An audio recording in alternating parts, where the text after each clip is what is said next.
Vamos avançar para a quarta e última parte deste texto importante de Jung,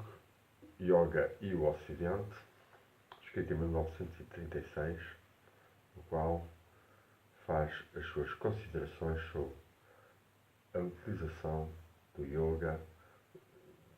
na sua dimensão vasta de parte física, energética, psíquica e espiritual pelo ocidental e, como tal, exige que ultrapasse a sua divisão entre fé e ciência e, ao mesmo tempo, que aprofunde bastante o conhecimento do seu interior. E estávamos a falar da necessidade de conhecer essa sua natureza interior e também respeitar mais a natureza exterior e como isso está a ser gravemente atingido por um crescimento completamente descontrolado em toda a parte, com graves consequências climatéricas e na poluição e nos plásticos e na saúde e nas condições de vida, exigindo, portanto, de facto, uma filosofia e um modo de vida bastante mais harmonioso que algumas pessoas vão tentando com as suas formas de vida mais comunitárias, mais simples, mais em contato com a natureza, com a agricultura biológica, com a não violência, com a criatividade. Avancemos com Jung. A riqueza do metafísica e do simbolismo do Oriente exprime a larguíssima e muito importante parte do inconsciente e, deste modo, reduz o seu potencial. Quando o yogi diz prana, ele diz muito mais que apenas respiração. Para ele, a palavra prana traz consigo todo o peso das suas componentes metafísicas e é como se ele verdadeiramente soubesse, conhecesse o que é que o prana significa a este respeito. Ele não conhece isto apenas com a sua compreensão, mas com o seu coração, com o seu estômago e com o seu sangue. O europeu apenas imita e aprende ideias e é incapaz de exprimir os seus factos subjetivos através dos conceitos indianos. Algo que não é assim tão real, sobretudo no século XXI, em que, de facto, muitos conceitos do yoga passaram já quase que de uma ou duas ou três gerações e, portanto, introduziram-se no sangue, fazendo-nos lembrar, de facto, Augusto Santa Rita, na justificação inicial da sua revista Exílio, que fez com Fernando Pessoa e com outros homens do Orfeu, falar que a tradição cultural e espiritual portuguesa é cantada pelos roxinóis ou poetas, que são os mestres, nomeia Camões, Dom Dinis, Antero, Cesário Verde, e que através das toadas que as mães cantam às crianças, dá-se essa passagem para o sangue e para a psique tão moldável da criança, que nessa idade tudo o que absorve vai poder germinar bastante melhor no futuro. Isto é muito importante de ser lembrado e Jung diz que, de facto, o indiano tem dentro de si já essa tradição metida dentro do seu sangue, quase que eles utilizam mesmo uma expressão quase como uma memória mecânica, ou seja, a memória mecânica é uma memória mais superficial e depois há a memória anímica e mais profunda. E é, portanto, a memória mecânica Jung até refere mais para o ocidental, ou seja, o Jung diz o europeu apenas imita e aprende ideias por uma mecânica de memória, apenas por uma repetição e não tanto de poder exprimir a partir da sua interioridade naturalmente os conceitos. E é isso que de facto vai diminuindo um bocado e, portanto, há pessoas que têm já uma consciencialização do prana bastante mais prática e mais profunda e assimilada, por exemplo, ou mesmo do Atman, de que as pessoas poderiam admitir há 50 ou 70 anos. Continuemos o que diz assim o Jung. Eu estou mais do que duvidoso se o europeu, se for capaz de corresponder às experiências, gostaria de se exprimir ou escolheria exprimir-se através de ideias intuitivas como o prana. E de facto, nós vemos como isto até se tornou um bocado já caricatural e comercializa com as curas prânicas ou as curas quânticas, etc., com que muita gente vai utilizando as suas tentativas de viver à custa de uma técnica, em muitos casos, noutras, de facto, animado por uma vontade de ajudar o próximo através de um conhecimento um pouco maior das energias subtis, mas em geral sempre muito insuficiente por uma incapacidade de ir aos níveis mais profundos que de facto os yogis indianos tiveram em muitos casos, mas que também certos místicos e pensadores ocidentais ao longo dos séculos conseguiram realizar. O yoga originalmente era um processo natural de introversão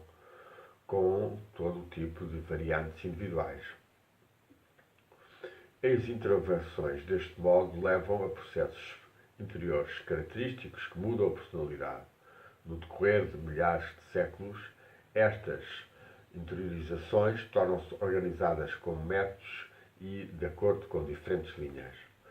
O yoga indiano reconhece a si próprio em diversas formas, extremamente diversas. A razão disto está no facto da diversidade original da experiência individual. Isto não quer dizer que qualquer um destes métodos seja adaptado, seja útil, seja apropriado à estrutura peculiar histórica do europeu.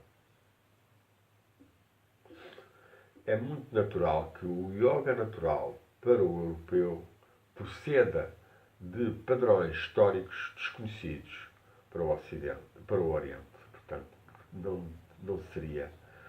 a mesma estrutura psíquica e espiritual. De facto, as duas grandes realizações que no Ocidente têm tido mais relação com a psique, num sentido prático, com o pensamento, nomeadamente a medicina, a ciência médica e a cura católica dos almas, ambas produziram métodos comparáveis ao yoga. Eu já referi-me aos exercícios de Inácio de Loyola. Quanto à medicina, os métodos psicoterapêuticos modernos aproximam-se do yoga também. A psicoanálise de Freud leva a mente consciente do paciente de novo ao mundo interior das reminiscências da criança, por um lado, e por outro lado, aos desejos e aos impulsos que foram reprimidos do consciente. Esta última técnica é uma consequência lógica da confissão. Ela tem como objetivo uma introversão artificial com o propósito de tornar consciente componentes inconscientes da pessoa. Aqui Jung diz bem, se existir a Loyola e muitos outros exercícios, os exercícios espirituais do Molina, no século XVII espanhol, exercícios espirituais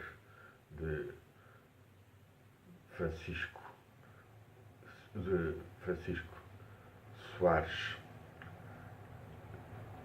no século XVI português, os de Sebastião Toscano, muitos místicos que houve, Pelósios, Hérpios, Ruysbroeck, todos estes homens tiveram as suas recomendações de práticas.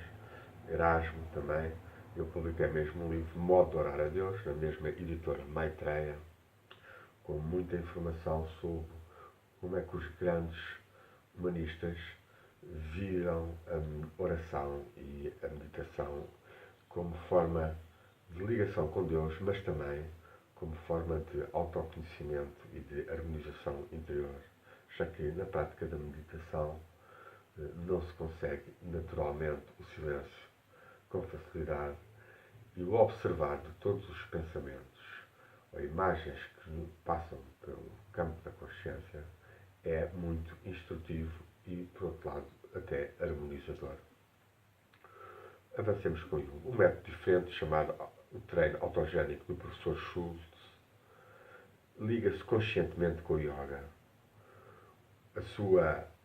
seu objetivo visa, de certa forma, acabar com a contração do consciente e a repressão do inconsciente que isto causou. O meu método, como o de Freud, está baseado na prática da confissão. Como ele, eu presto uma atenção próxima aos sonhos, mas quando isto está ligado com... Mas quanto ao que isto significa no inconsciente, entre eu e Freud, a nossa semelhança ou companhia afasta-se. Para o Freud, o inconsciente é uma espécie de, essencialmente, um apêndice da consciência no qual todas as incompatibilidades individuais são guardadas, empilhadas. Para mim, o inconsciente é uma disposição psíquica coletiva, criativa no seu caráter. Esta fundamental diferença de ponto de vista produz naturalmente uma avaliação completamente diferente do simbolismo e do método de interpretá-la. O procedimento de Freud, neste aspecto, é basicamente analítico e irredutivo. Eu, a isto, acrescento uma síntese que enfatiza o aspecto de propósito das tendências do inconsciente com respeito ao desenvolvimento da personalidade. Nesta linha de investigação, importantes paralelos com o yoga vieram à luz, especialmente com o Kundalini Yoga, com o simbolismo do Tantrika Yoga, com o Lamaísmo e com o Yoga Taoísta na China.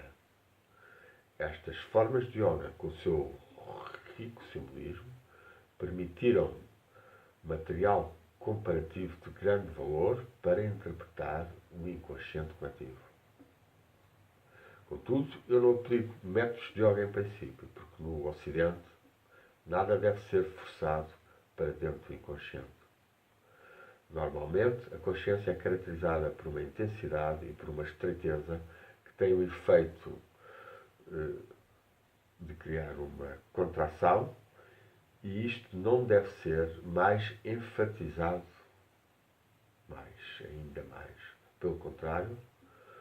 tudo deve ser feito para ajudar o inconsciente a atingir a mente consciente e a libertar-se da sua rigidez. Para este propósito, eu emprego um método da ativa imaginação. Consiste numa especial treino para mudar a consciência, pelo menos num certo nível, dando ao inconsciente, aos conteúdos do inconsciente, uma capacidade de se desenvolver. E aqui estamos a ver todo o aspecto do observação dos sonhos, interpretação dos sonhos, analogias que se fazem, pinturas e os seus conteúdos revelados do inconsciente que Jung aplicou numa orientação do que ele chamou a individuação e que tem, de certa forma, algo a ver com uma tomada de consciência de um eu individuado e que, no seu nível mais profundo, deveria levá-lo ao Atman da tradição indiana e, portanto, não ser tão separativo na sua capacidade de conhecimento religioso, limitando-se à fé, como Jung, de certa forma, como protestante, desenvolve, mas admitindo mais que a fé se pode tornar conhecimento, experiência e corrigir os dogmas ou os erros com uma base científica e comprovada, certamente a partir de toda esta subjetividade de interpretação e de compreensão dos sonhos, mas também depois com a visão direta obtida nas práticas espirituais mais profundas. Se eu permaneço tão criticamente contrário ao yoga, isto não significa que eu não considero esta realização espiritual do Oriente como uma das maiores ou das mais maravilhosas coisas que a mente humana criou desde sempre. Eu espero que a minha exposição tenha feito claramente, suficientemente claro que a minha crítica está dirigida apenas para a aplicação do yoga às pessoas do Ocidente. Algo que podemos ver, de facto, que tem os seus defeitos. Na realidade, Jung adivinhou algumas coisas, na sua superficialidade mecânica, como é muito visível no yoga, sua incapacidade de atingir os níveis mais profundos, mas também como há pessoas que vão conseguindo avançar e aplicá-lo. O desenvolvimento espiritual do Ocidente tem procedido ao longo dos tempos por linhas muito diferentes do Oriente e produziu, portanto, condições que são o terreno mais infavorável que uma pessoa pode pensar para a aplicação do yoga. A civilização ocidental tem escassamente 1000 anos de antiguidade e tem que, antes de mais, libertar-se do seu lado bárbaro. Isto significa, isto aqui, vamos comentar, é muito interessante, porque Jung considera que o Ocidente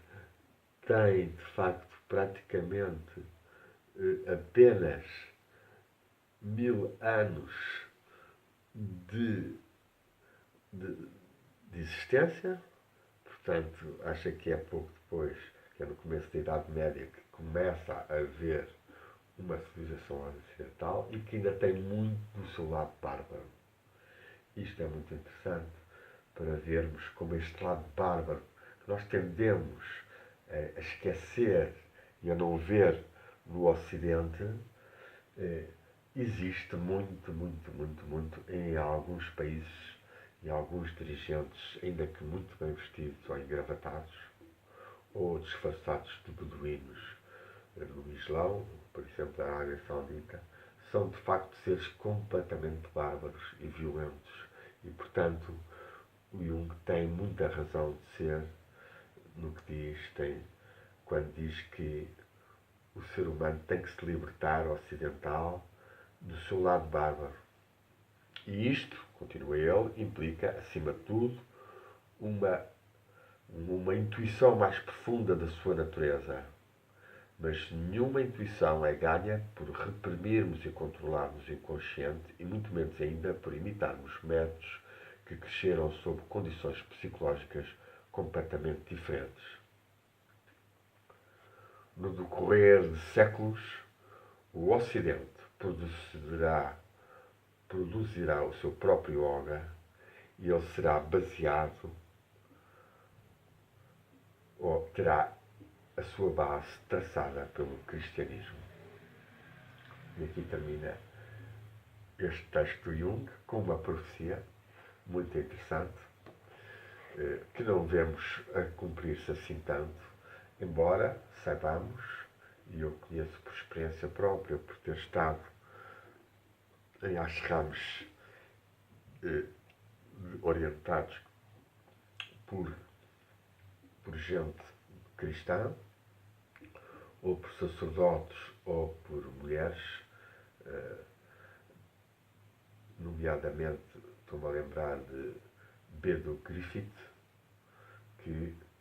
tinha o seu ashram beneditino como continuidade de uma tradição que vinha de um francês, um Chanan, e que assumiu o nome de Abshikananda e que atingiu uma grande união entre o cristianismo e o Advaita Vedanta, de uma forma que para Jung seria impensável, tanto mais que se estava a verificar praticamente nos anos 50, 40, 50, 60. E que atingiu, que se transmitiu a Bedo Griffith e que deste se transmitiu a outros, dando origem a uma meditação cristã que se realiza até regularmente em Lisboa, num ou dois pequenos grupos. E aqui Jung terá razão. Contudo, nós vemos mais que a tendência de síntese do corpo, alma e espírito a partir dos contributos religiosos de vários povos, de várias épocas, é o que se vai verificando em muita gente, havendo uma religiosidade que, ainda que possa ter uma adesão a uma específica religião, a de nascimento, tem já muitos componentes que são recolhidos, ou muitas bases que provêm de outros ensinamentos e outras tradições, nomeadamente alguns daqueles explicados por Jung, ou explicitados como Atman, o Prana, o Samadhi, ou seja, os estados mais unitivos, as energias subtis do Prana, e que possibilitam as pessoas fazerem interiorizações que muitas vezes a Igreja Católica ainda não desenvolveu suficientemente, muito presa do seu ritual e da intermediarização do sacerdote na missa, perdendo muitas vezes a dimensão de ato mágico para a missa, já que fica muito polarizado apenas no sacerdote e no que ele diz, e que muitas vezes não diz grande sabedoria nas suas prédicas, e não se permitindo, no momento da comunhão, uma meditação. Aí haveria um yoga dentro da própria missa e da própria igreja, que seria 5 ou 7 minutos após a comunhão de meditação, de olhos fechados, para sentir ou eventualmente ver os efeitos espirituais da prática que foi realizada. É uma pena, como também as pessoas que rezam muito não fazem depois o silêncio profundo e a interiorização, a tal introdução, tal aproximar e sentir a dimensão do corpo espiritual e do corpo energético, ou ver mesmo através do olho espiritual. Possa este ensinamento de Jung e de a tradição indiana serem assimilados por nós corretamente, luminosamente, de forma a que mulheres e homens possam atingir mais o amor, a sabedoria, a paz e a harmonia, e irradiarem na civilização, fazendo diminuir toda a barbaridade a que nós assistimos e que tem destruído tantas vidas, tantos países, tais como a Síria, o Iraque, a Palestina, o Iémen, para não falarmos ainda de outros, e destruído sobretudo também ainda gravemente, irreversivelmente quase, as condições planetárias e climatéricas de sobrevivência. Grande desafio a um yoga psíquico e de conhecimento chamado Jnana Yoga, de devoção chamado Bhakti Yoga e também depois o Karma Yoga, o Yoga da ação. É para estes 3 níveis de atuação que podem ser explicitados ainda com a inclusão do Raja Yoga, o Yoga de controle mental, junto ao Jnana Yoga, o Yoga de identificação com o espírito, com o Atman, o Karma Yoga de ação correta dentro do Dharma, do dever, da ordem do universo, e cada um de nós tem a sua Dharma, a sua própria missão e contribuição. Possa então haver nas pessoas a capacidade de deixarem vir mais ao de cima a sua natureza espiritual e partilharem-na harmoniosamente com os outros e com a natureza numa inteira relação que seja capaz de trazer mais ao de cima a harmonia, o amor e também o conhecimento libertador e unificador com a divindade. Luz e amor para todos. Demos graças. Yo.